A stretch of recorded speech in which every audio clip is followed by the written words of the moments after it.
The guns had finally fallen silent, but Germany in the winter of 1945 was a wasteland of hunger, ruin, and despair. Cities that once echoed with marching boots now lay in ashes, their streets buried under the grey dust of collapse. The war had ended, but peace had not yet begun.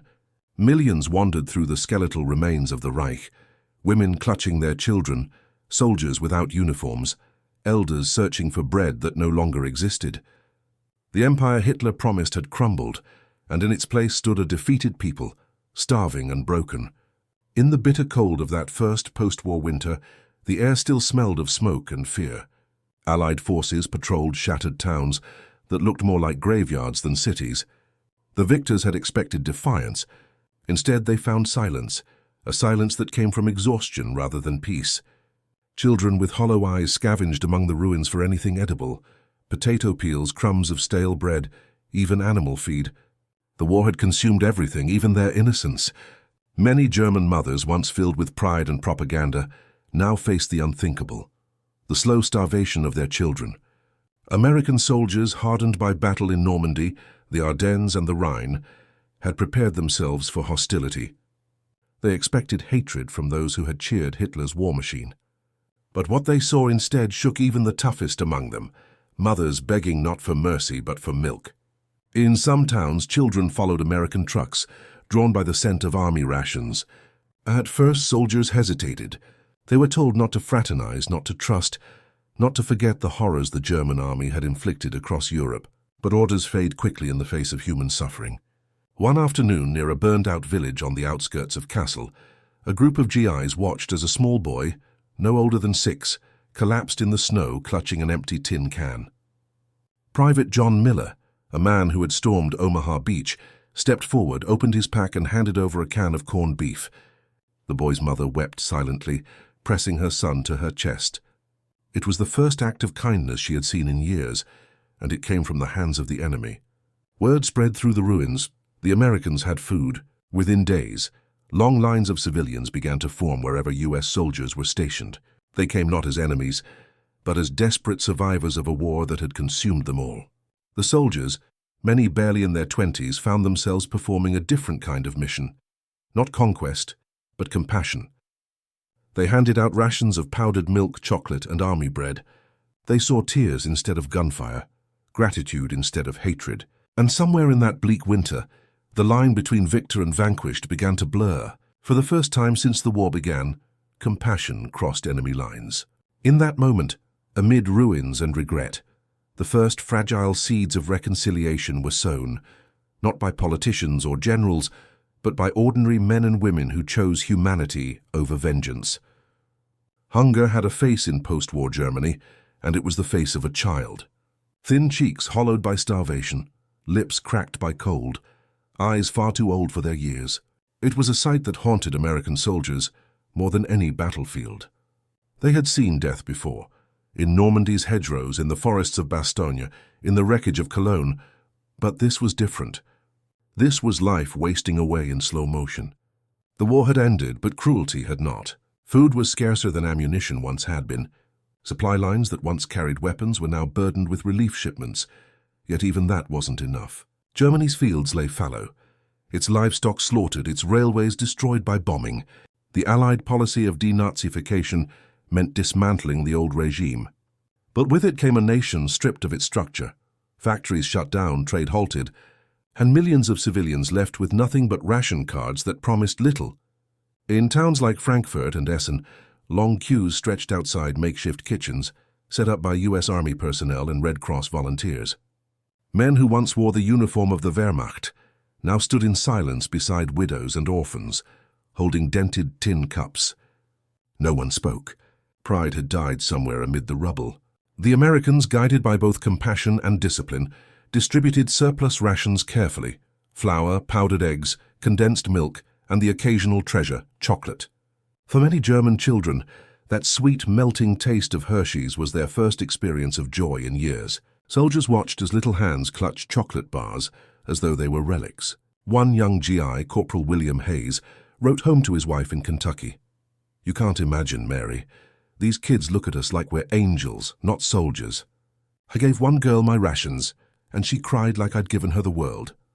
Across Germany, similar stories echoed. In Hamburg, a group of GIs found an entire orphanage living on boiled grass and rainwater. They returned the next day with crates of canned food and blankets.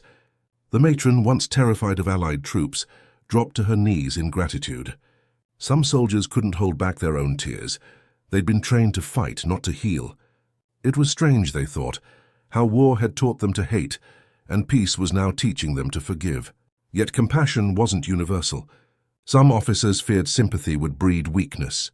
Others argued that the same people now begging for food had cheered Hitler's parades only a few years earlier. But for the men handing out bread in bombed-out streets, such thoughts faded against the sight of skeletal children. The war had punished them enough. In late 1945, General Dwight D. Eisenhower issued new directives easing restrictions on civilian aid. He believed that rebuilding Europe meant rebuilding its people, even its enemies. Under programs later known as Food for Peace, American rations became lifelines. The United Nations Relief and Rehabilitation Administration joined in, turning depots into distribution centers. By spring 1946, over 20 million Germans were receiving daily sustenance from the same army that had once bombed their cities. For many soldiers, the transformation was personal. They saw in those starving families their own wives and children back home.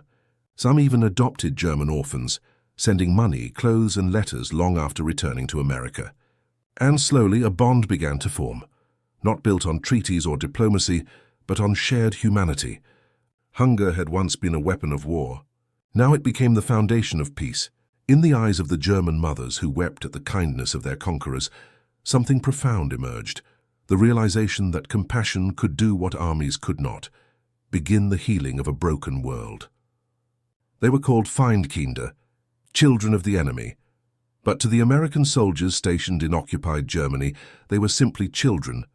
Barefoot and thin as reeds, their faces smudged with soot, they emerged from the ruins like ghosts of a lost civilization. They didn't beg at first. Fear held them back. For years they had been told that Americans were monsters, giants who ate children and burned towns. Nazi propaganda posters had shown GIs with fangs and claws. But when the war ended and the tanks stopped rumbling through their streets, those same monsters began handing out chocolate, biscuits, and warm blankets. The children didn't know what to make of it. In Cologne, Sergeant Thomas O'Neill recalled how one boy, no older than 6, froze in terror when he was offered a piece of bread. He thought it was a trick, O'Neill wrote. He held it like it might explode. Then when he realized it was real, he devoured it so fast I thought he'd choke. Scenes like that repeated everywhere. In Munich, Nuremberg, Hamburg, cities once roaring with Nazi rallies now echoed with laughter as American troops opened their field kitchens to children. The GIs weren't saints. They were exhausted men longing for a reason to smile again. Feeding those children reminded them that they still had hearts beneath the layers of fatigue and loss. For the Germans, it was more complicated. The war had left deep wounds of pride and guilt. Mothers watched silently as men in foreign uniforms handed their children food. Some wept, not out of shame, but out of a realization that compassion had survived the hatred that had consumed the world. A few couldn't hold back their emotions. One mother in Kassel reportedly kissed the boots of a GI after he handed her son a tin of powdered milk. The soldier, embarrassed, lifted her up and simply said, "Ma'am, please, we're just men, same as your own." Yet, not all interactions were easy.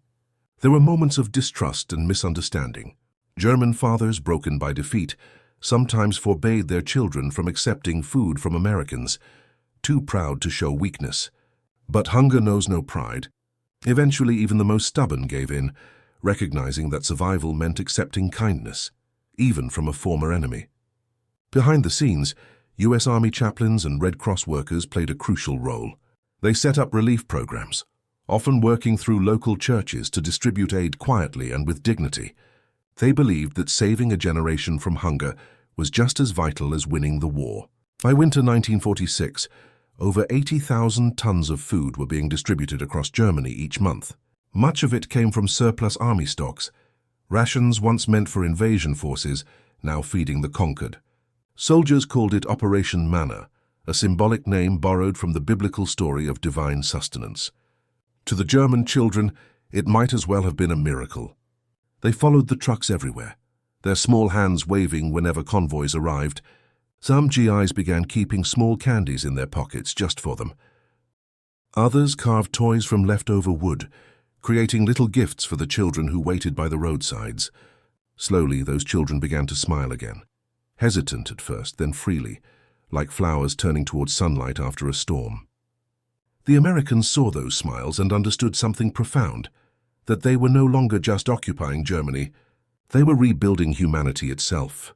In those moments, between the giving of bread and the sharing of laughter, the idea of enemy dissolved.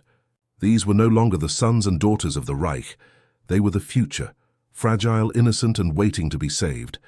And through them, perhaps both nations could find redemption. The children of the enemy had become the children of peace. It began with bread, simple brown army-issued bread.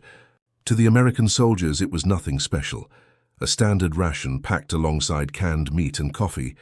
But in the streets of defeated Germany, that bread became a symbol of mercy, of hope reborn from ruin. In the first bitter months after the war, bread was life itself. The average German civilian survived on less than 1,000 calories a day.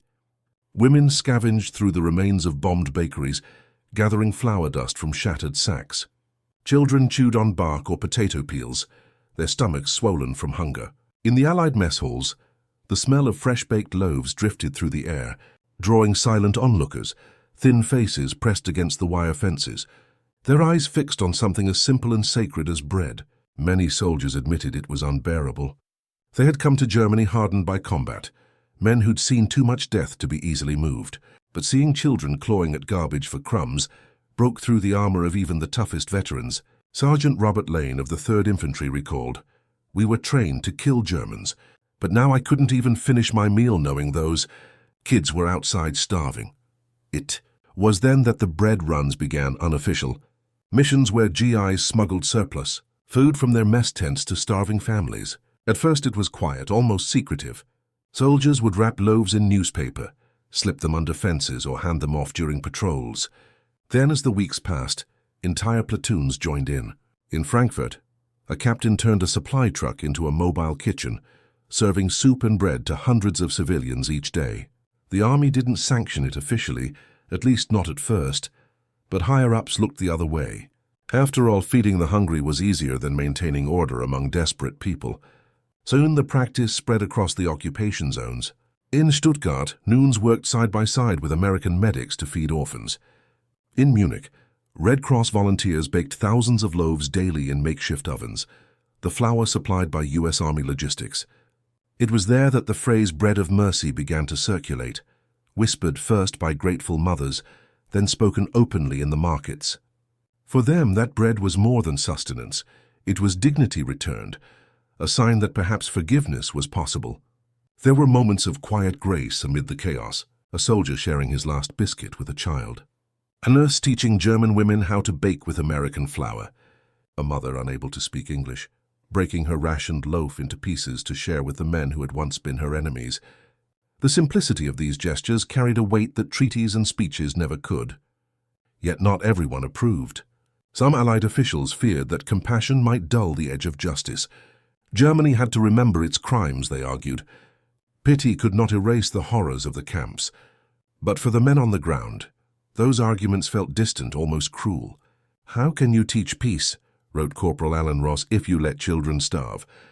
By late 1946, the U.S. Army formally organized food relief programs through the Garrioa Initiative, government and relief in occupied areas, turning mercy into policy.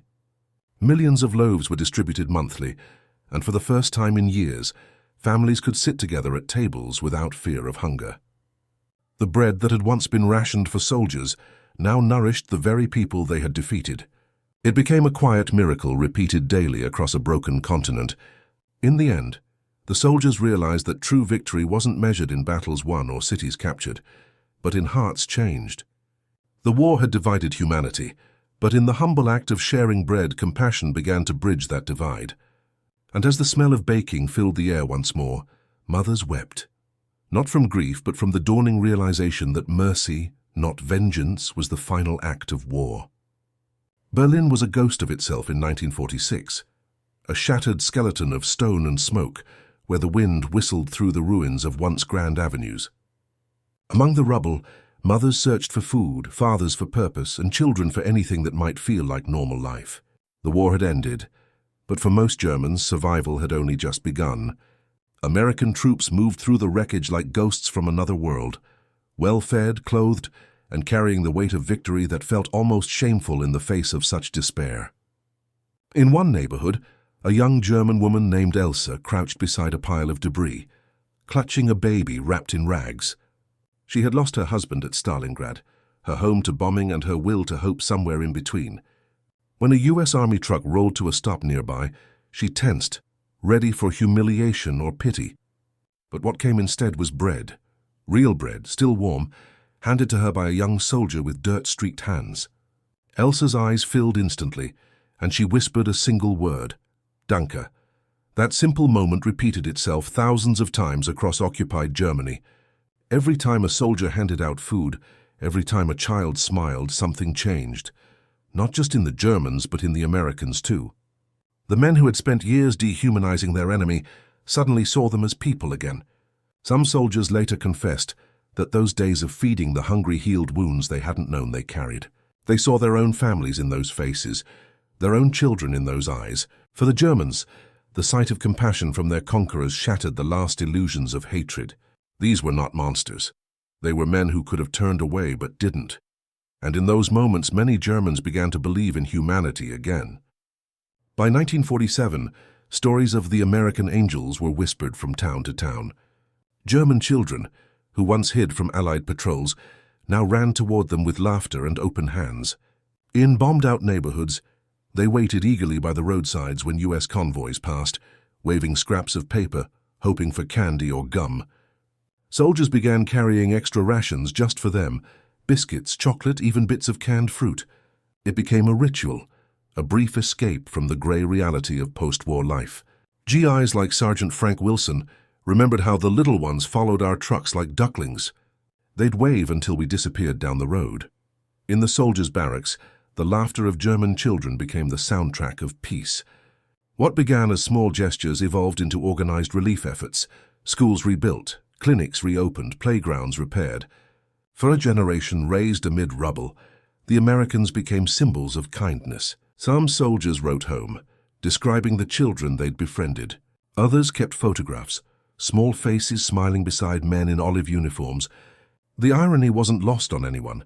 These were the sons and daughters of an enemy they had fought fiercely, only 2 years before. But to the soldiers, they were reminders of innocence that war had nearly erased. Compassion had become a new kind of weapon, one that conquered hatred instead of nations. The line between conqueror and caretaker blurred quickly. The American soldiers who once patrolled the ruins for smugglers and ex-Nazis found themselves escorting food trucks, helping farmers replant fields, and protecting the weak from opportunists. What had begun as an occupation was slowly turning into stewardship. Many soldiers stayed beyond their assigned tours, unwilling to abandon the people they had helped. Some even married local women, building families where once there had been only division. The U.S. military command, recognizing this shift, began supporting community rebuilding projects. Churches were restored, orphanages funded, and displaced persons given shelter. To the Germans, the transformation was astonishing. The same uniforms that had symbolized defeat now represented safety. Children saluted soldiers not in fear but in gratitude. And in that fragile peace, a foundation for the future began to form. A quiet understanding that mercy could rebuild faster than vengeance ever could. When the American troops began returning home, they didn't leave empty-handed. Many carried letters from German families, thank you notes, photographs, small tokens of remembrance. For some, the connections lasted years. Former enemies wrote to one another across oceans, exchanging gifts and stories of children who had grown strong because of American kindness. In small towns across the U.S., families displayed those letters proudly. It reminds me, one veteran said, that we didn't just win a war, we helped save what was left of the world. Charitable organizations in America began sending food parcels, blankets and toys to occupied Germany. Churches and schools held drives under the slogan, "Feed a friend in Europe." Even as memories of battle lingered, compassion bridged the distance. For the first time, The idea of a shared humanity between nations began to take root. As the 1940s turned into the 1950s, the children who had once begged for bread grew up remembering not the soldiers who fought their fathers, but the ones who fed them. This shift changed everything. The seeds of friendship planted in the ruins blossomed into a lasting alliance. Germany rebuilt with astonishing speed, supported by American aid, and guided by the lessons of empathy learned in those early years. Soldiers who had returned home found themselves forever changed. They carried not just memories of war, but of redemption. The realization that compassion was the final victory. In the years to come, when East and West divided the world, West Germany stood beside America, not out of obligation, but out of gratitude born from shared humanity. Decades later, when the ruins had long been rebuilt and the scars of war faded into history, the stories remained. Elderly Germans still recalled the faces of young American soldiers who had given them bread when they had nothing. Some of those children grew up to write letters of thanks, others to teach their own children about forgiveness. Museums displayed photographs of smiling soldiers surrounded by children who had once been enemies. In one image, a mother weeps openly as a GI hands her daughter a loaf of bread. That picture became iconic, a testament to the idea that even in the darkest aftermath of war, compassion could shine brighter than destruction. Historians would call it the quiet miracle of the occupation years, the moment when the conquerors chose to heal rather than humiliate, to rebuild rather than rule. And though time has carried those soldiers away, their legacy remains in every act of mercy that follows war.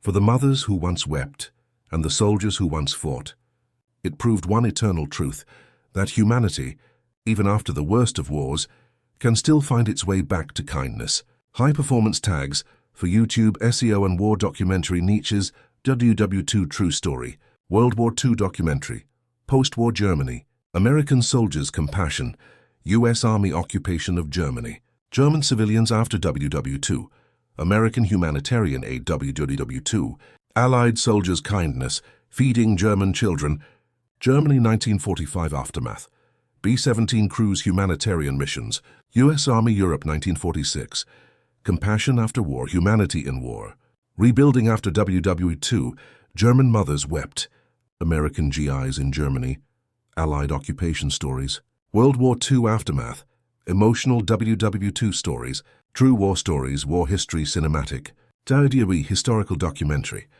acts of kindness in war, post-war Europe recovery, Reich program history, Marshall Plan origins, forgotten War II stories, soldiers feeding enemy children, humanity after destruction, hashtags for YouTube shorts and social promotion, 500 characters, WW2, World War II, WWT, WW2 documentary, Kirsty true war story, American soldiers, post-war Germany, WW2 history, emotional war stories, humanity in war, German children, aftermath of war, Allied occupation, acts of compassion, forgotten WW2, cinematic history, WW2 storytelling, Marshall Plan, rebuilding Germany, soldiers and civilians, WW2 legacy, humanity prevails, real history, WW2 Europe,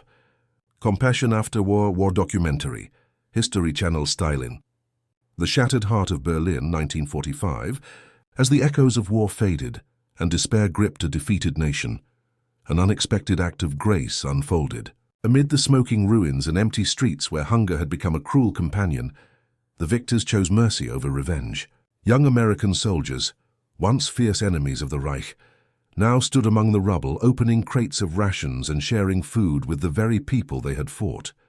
Canned meat, powdered milk and warm blankets replaced bullets and bombs. Starving children approached cautiously, clutching tin cups, while their weary mothers looked on with tears of disbelief. In that moment, history witnessed something greater than victory.